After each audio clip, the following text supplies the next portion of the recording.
So morning, everyone, or actually it's just about good afternoon, really, isn't it? So thank you for taking the time out of your busy days to come to this PPMA webinar.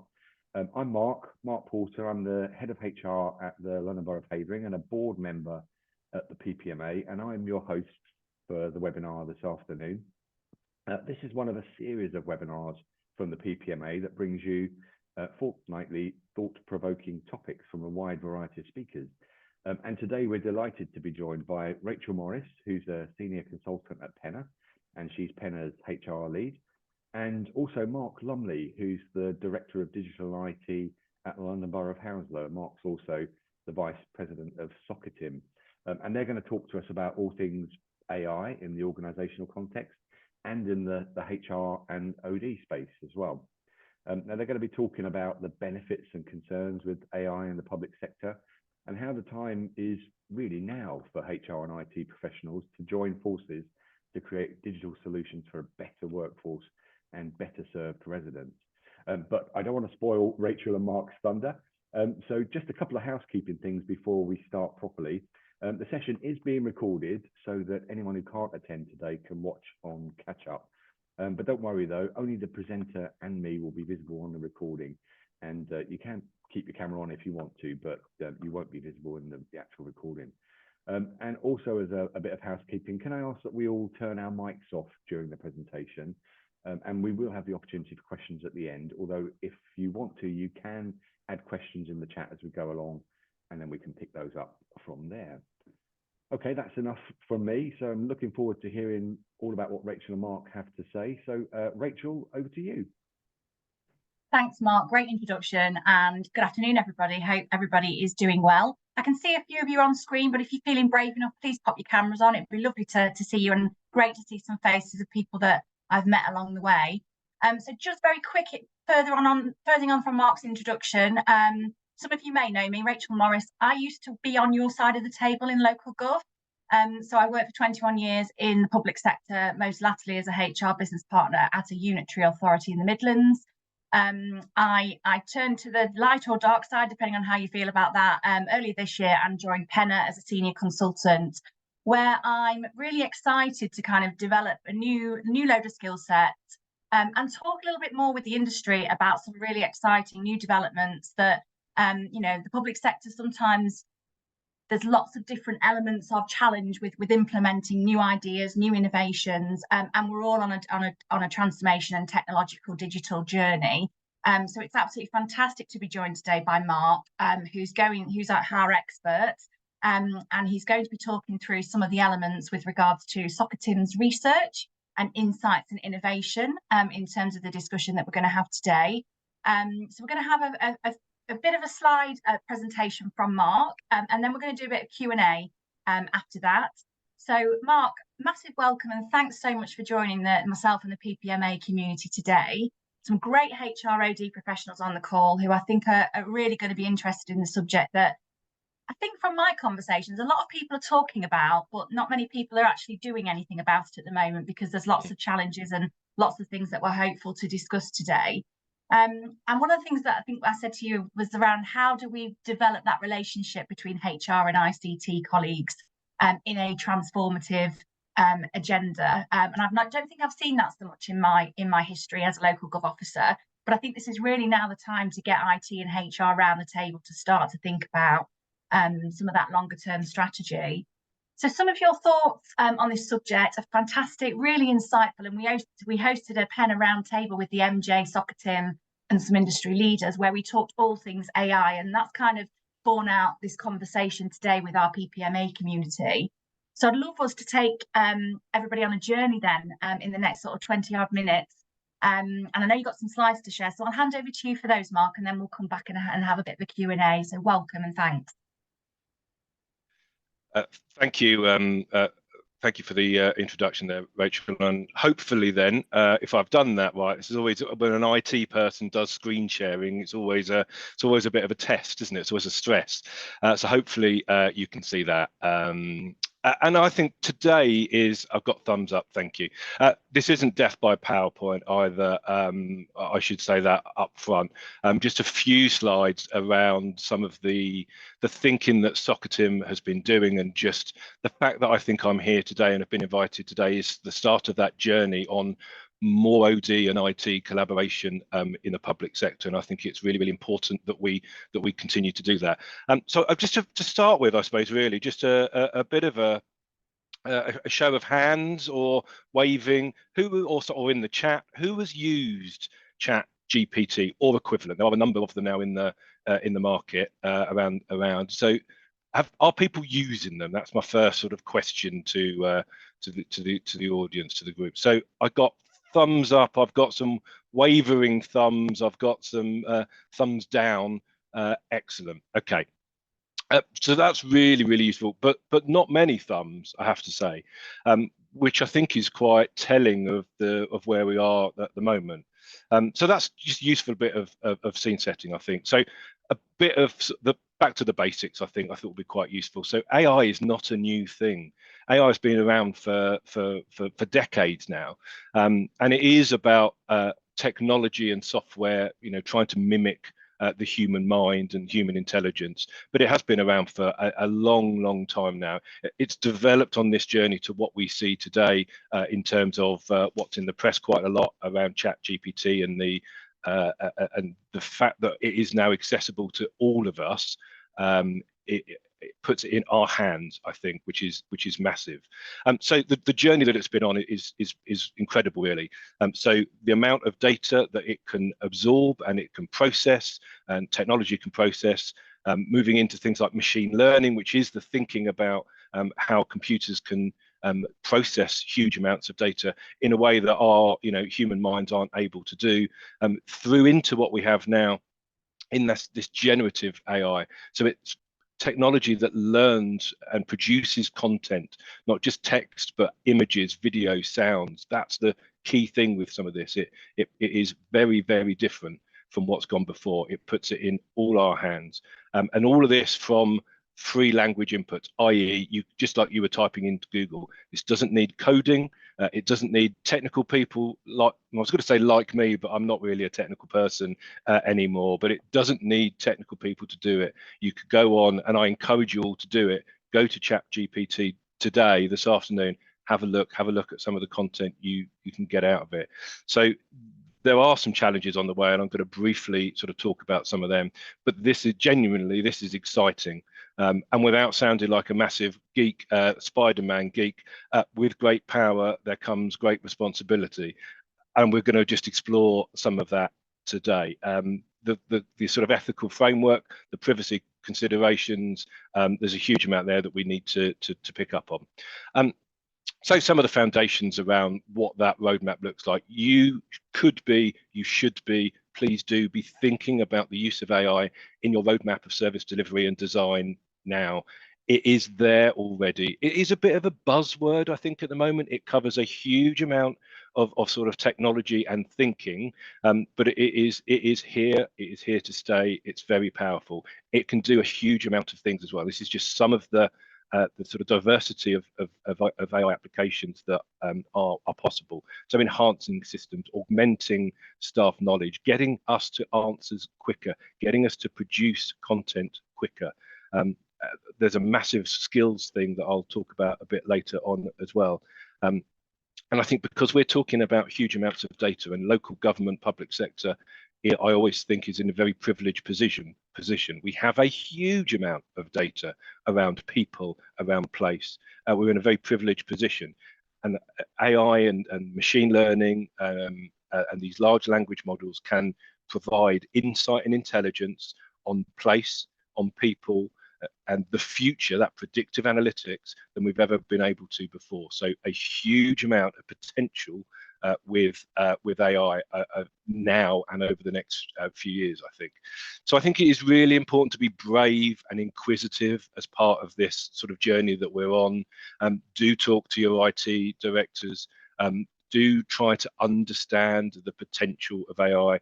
don't fear it, but it needs to be done in that sort of framework that local government and your organisations have.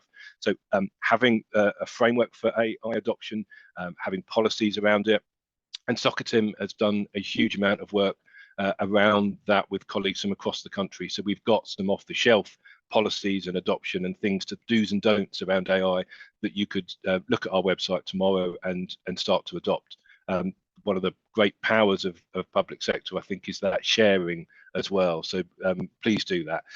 So it's got to be done in that ethical framework. It's got to be done in a transparent way. I think local government's very good at doing that anyway with the data that we have. It's about engendering trust within our colleagues, within the organisation, within our workforce, within our members, within our communities, within trade unions, that this isn't Big Brother taking over. We're doing this in a controlled, safe, assured framework way, ethical way, and doing things in that transparent way, I think is really important. I've described this before as AI being a tool in the toolkit, just like Office 365, just like the technology that we use on a day-to-day basis. So there are risks with it, but for me, it brings out our equality, diversity, and inclusion frameworks to the front. So we don't want to build in bias into anything that we're doing through the use of AI. So with my technology hat on, through the design of the technology, but also the use of it as well. So really building in that EDI into how we do things, that ethical framework, the governance on this, I think is absolutely critical for the success of it. Everyone needs to become, if they're not already, a digital leader, understand the risks and the potential of some of this, and I think compassion in the conversation as well with colleagues. Will the robots be taking over jobs? There is fear in that technology, and I think we need to be courageous in its use, but compassionate as well. So I don't think it's going to massively take over all our jobs tomorrow. It will enhance our roles. It will enable us to provide services where we need to do that face to face. But I think it can be enhancing all roles within public sector, to be honest. So I think it is a really, really important consideration around this, in that bringing colleagues along with us as well. And it's a massive opportunity to think about some of the skills of the future as well. So I think embedding AI and the use of AI in day-to-day activities within local government, within OD and HR, within IT, massively important. I've got a 6-year-old nephew. I don't even think we have the jobs decided yet on that he will grow into in sort of 20 years time, sort of thing. So there is uncertainty there, but it's a massive opportunity. And I think with the fact that local government has to innovate in this sort of challenging world that we are in terms of cost of living, in terms of budgets and so on, it's really important that we think about that future and drive that change, I think. Last couple of slides, I said it wasn't death by PowerPoint. There's a huge amount of potential here with this. So around improving staff productivity, around that sort of data analysis, really thinking about those processes, that data interrogation and being able to look at massive amounts of data and being able to spot opportunities and threats and trends, being able to target our increasingly sparse resources into where it's needed the most, whether that's within the organisation or across the place, massively important. And it is a thing that you could honestly go and use tomorrow to enhance your day-to-day activities. I was at a SOCITM thing yesterday where Microsoft gave an example of something they put into ChatGPT around write me a letter to a member of the public who's moving care homes, and it produced this letter in about 30 seconds. And that wasn't just a factual letter, a short letter, considering what was taking place. It was very well considered. It was very well thought through. It had empathy in that letter. It It had feelings in that letter. It was saying things like, we know this is a worrying, a scary time, but don't worry, sort of thing. So it's massively usable. It's very clever. What we do need to be very careful about is not sharing not sharing information that we shouldn't. That's the massive takeaway from today as well, is to make sure that we don't share personal information in things like ChatGPT, because it is public. And then on this last slide here, just some of the things and the areas in sort of HR and OD practice that we could start to use AI in. So huge number of ethical considerations here, as well, as you'll see from even some of the first ones there. So CV application screenings, use of chatbots, use of robotic process automation, and so on further down. So a huge amount of activities and potential, particularly in that HR and OD space. So I'll leave it there. I said not death by PowerPoint, Rachel, but I thought just useful, some of the thinking that SOCITM has been doing, some of the research. There's some more information on the SOCITM website, but I think it is here. It is very approachable. It's very usable, and I want to sort of colleagues to leave today thinking, actually, I can do this. I can go and try ChatGPT and see what happens with it. I'll stop sharing my screen so I can see people again. Fantastic, Mark. That was really, really helpful, I think, in terms of just really understanding where SOCITM are coming at this from. But also, I think there's some really useful things from a HROD space in there to kind of look to prioritise. And certainly, I'd not used ChatGPT when I was in local gov earlier this year. I've only really used it since I've come to Penna. And things like writing job adverts, I know that's a little bit painful sometimes, but I've done that for a lot of clients. But what I have found, Mark, is that there still is a human interaction that's needed with ChatGPT. What are your thoughts about that? Absolutely, it's only as good as the inputs and the commands that you give it, and actually it genuinely becomes a skill to make sure you're giving it just enough information to get the results that you want. So it isn't just a case of just putting in a quick question and you get a full answer out. You have to give it the right information in the right way, and it does learn from it as well. So this AI element coming in, that it does learn from that and take the previous responses, and you can ask it to tweak the output and so on as well. So it's very important that you're clear in the outputs and the outcomes you're trying to achieve with this. And again, it is that tool in our toolkit for being able to just be a little bit more efficient, a little bit more effective. But I think you will always need that human element of this as well. And again, I think it is massively important that we are clear on those outcomes that we're trying to achieve with it. Massively important.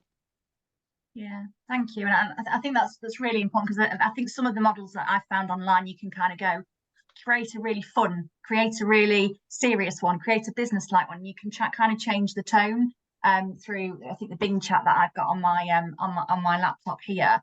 And I suppose I wanted to talk to you a little bit about skill development. Because obviously on that last slide, and obviously we will send the slides out, colleagues, for you to have a look at them in a bit more detail. But obviously we don't quite know what the future looks like, I think, regardless of whether we've got AI or anything else. But where should HROD professionals be thinking about from a kind of learning and development perspective at the moment to start to help themselves be ready for this, if they're not doing it at the moment, but help the workforce? And obviously bearing in mind that one size doesn't fit all, we've got different tiered workforces as well, with different roles, different needs, and different resident interactions. Where would you say HROD professionals need to be focusing their efforts now on that learning piece? So this isn't a technical, but there are technical considerations here as well. So one of the things that SOCITM's doing certainly is around thinking about the technical skills needed for the future.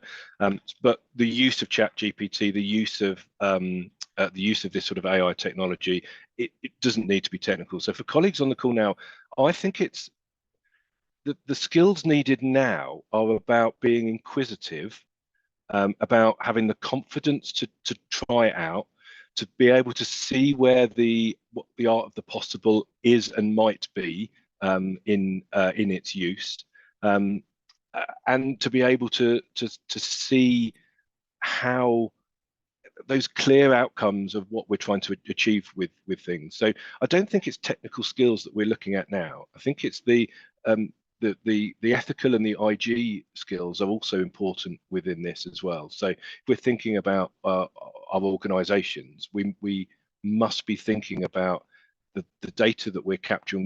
Local government's good at this already, so it's thinking about the data that it has, the quality of the data that it has, and picking up one of the points in the chat there. You do need good data in the business to really drive the effectiveness of the outputs of AI. So I think there's a massive amount of work needed in quality of data, in consistency of data, in making sure that we have that consistency across all business areas of an organisation as well. So I think the immediate skills are the inquisitiveness, being able to have a go, the confidence to think about things in that framework of ethics, of privacy, and the sort of art of the possible of the future as well. I suppose the other thing with that is that there's a huge amount of input that SOCITM can have to some of this, and your IT colleagues as well. So have those conversations, start to be thinking about what and where the problems are that you might want to solve with it. Fantastic, thank you. And I'm conscious that I could dominate the next sort of 7-8 minutes of asking loads more questions of you, Mark, but I'm conscious that we've got lots of colleagues on the call that may have questions for myself or you, Mark. Please feel free to use the chat. But the other Mark Porter, I think you said you might have one. We've got a hand up here as well, though, Rachel, from Steve, okay. Steve Davis. So, Steve, did you want to ask your question there? Yeah, well, actually, it's more of a contribution. So I see that, yep. You know, so obviously colleagues here, there's some have been using it. I see Marie talking about it. I've used it to a limited degree in terms of perhaps drafting policies or letters or things like that. It's very helpful to give you a starting position. But one thing I thought I'd share, and I'm not sure whether people are aware, at the moment, obviously, when we start to use it, you've got in your head possibly the way in which you ask Google questions, if you like, and put in fairly fairly concise sort of amount of information. But something I read in a review the other day saying, surprisingly, it responds much better if you're a little bit more descriptive in terms of the thing that you're looking for. So the example given was that if you ask it to explain, what is the process of photosynthesis, it gives you quite this is ChatGPT, it gives you quite a good answer. But if you said, if you asked it, you are an expert biology teacher talking to an audience of school children, can you please explain what photosynthesis is about? And then the answer you get is a lot richer in terms of a lot more helpful, a lot more constructive. And to be honest, I didn't appreciate that, because I think people maybe got their heads in the sort of Google ask questions type of atmosphere, but because it's a language model, it appreciates apparently asking questions in a very quite sort of informal, sort of descriptive way. And I thought that was quite fascinating, to be honest. Yeah, which makes it much more interactive or available for people, doesn't it, really, Mark? No, I think you're absolutely right, and the more that you sort of feed it and tell it, the little bits of information, the style that you want it in, the fact that it's a local government in the winter, or to be descriptive about the output that you want, it massively it learns from that as well. So I mean, that sounds a bit scary, doesn't it? But I think it is important to it is skill coming out to feed it exactly what you want it to give you the output, if that makes sense. So it is a different, as Steve said, it's a different set of skills and a different way of wording it, which I think you need to sort of learn. Definitely. So Mark, there's Marie has her hand up there. Marie, do you want to ask a question? It's just a comment, really, just to come back on exactly what Steve was saying. So I used it, I support children's services in my HRBP role, and I wanted it to draft me a workforce strategy for children's homes. But instead of saying that, I said, write me a workforce strategy for 9 children's care homes in the east of England, conscious of budget requirements and regulatory restraints. And if you give it that much detail, it's brilliant, the things it comes up with. Absolutely, you have to tweak it, but I totally agree. The more information you give it, the better the results you get. Yeah, fantastic. There's a couple of sort of like questions in the chat, and some people have been able to answer some of those as well. Are there any other AI platforms that can be used other than ChatGPT? And someone's mentioned Google's Gemini, Bing Chat, and Bard as well. But are there any others, Mark, that you can think of? Yeah, I mean, there's massive amounts out there, and each have slightly different sort of nuances or outputs, I suppose. So there's models for producing video content, audio content, and images as well. So have a look for that. I think the really interesting one here, and I don't have shares in Microsoft, I'll say that right now, the Bing Chat is really interesting, because what Microsoft are doing are embedding it within Bing and within some of the Microsoft Office applications. So there's a number of councils across the UK piloting what they're calling, what Microsoft are calling Copilot. So Copilot is Microsoft's embedded AI into the whole of the Office suite, and I think that's something to really look out for as well. So as with the examples we've had around sort of content in textual form, producing some amazing content, the examples that we've seen from Microsoft are, write me a PowerPoint presentation using slides from over here on this topic in this way, and we'll develop a whole PowerPoint presentation for you. I'll say right now, I didn't use Copilot for the slides today, but the art of the possible moving forward on some of this is massive. So using Copilot to summarize actions from Teams meetings as well, minutes and actions and so on. So huge potential, huge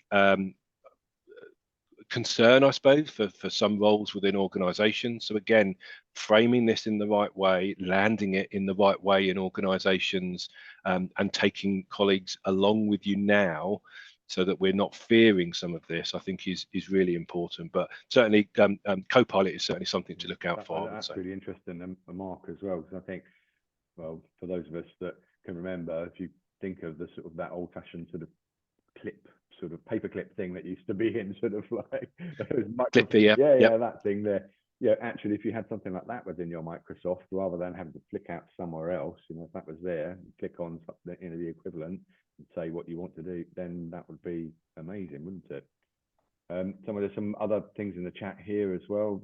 Someone's saying there's Laura saying that there's a website called airrecruitmentprompts.com, which gives you lots of template prompts for support recruitment and resourcing, which is great. I hadn't heard that one, so that's going on my list. Yeah, comment here from Rachel as well around HROD professionals' work and how ChatGPT has been helpful at working smarter. So yeah, that's great. I'm conscious of everybody's time as well. Is there any other questions from anybody, or anything that we wanted to kind of sort of tease out from Mark or from Rachel? I mean, for me, I would just say it's been, oh, hang on, there's a comment here from Steve as well. MS Office Copilot is a virtual assistant, requires an enterprise type license that's costly for smaller organizations, but the larger ones, it looks to be really good value. So yeah, that's great. Thanks for that, Steve. Yeah, no, certainly for me, interested in Mark as well, what you said there around sort of people being sort of playful and curious and so on as well with it. Definitely. And I think that's absolutely how, well, that's certainly how I learn anyway, by sort of playing around with things too as well. And that's kind of tends to be the mindset of sort of HR professionals, that kind of curious nature and so on as well. So if that, absolutely would recommend that people go and play with it, even if it isn't for work purposes initially. You go away and work out how to get the best out of it. And I think it was useful as well, and perhaps I'll speak to Grace separately, and we can talk around how we can maybe get some of the information from the chat here out to people sort of afterwards, and the information around the frameworks from SOCITM I think is really useful as well there for people to be able to get, and maybe get a link to that too as well. Okay, happy to share. So yeah, no, that's brilliant. Thanks, Mark. So if there are no other questions then from anybody, I'd just really like to say thanks everyone for making the time to come to the webinar this afternoon. Thanks to Rachel and to Mark for an excellent presentation, and hopefully that's really given you a lot of food for thought for things that you can take back to your own organisations, as well. It absolutely has for me.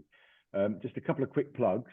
You may have seen that tickets are on sale for the next PPMA conference, which is going to be in Birmingham at the Birmingham Conference and Events Centre, which is just a 2-minute walk from New Street Station. And that's going to be on the 24th to the 26th of April next year. And if you've never been before, it's definitely worth going, and it's really fantastic value for money for an event of this size. Nominations are also open for the PPMA Excellence in People Management Awards as well at the moment. Closing date for entries to that is the 26th of January.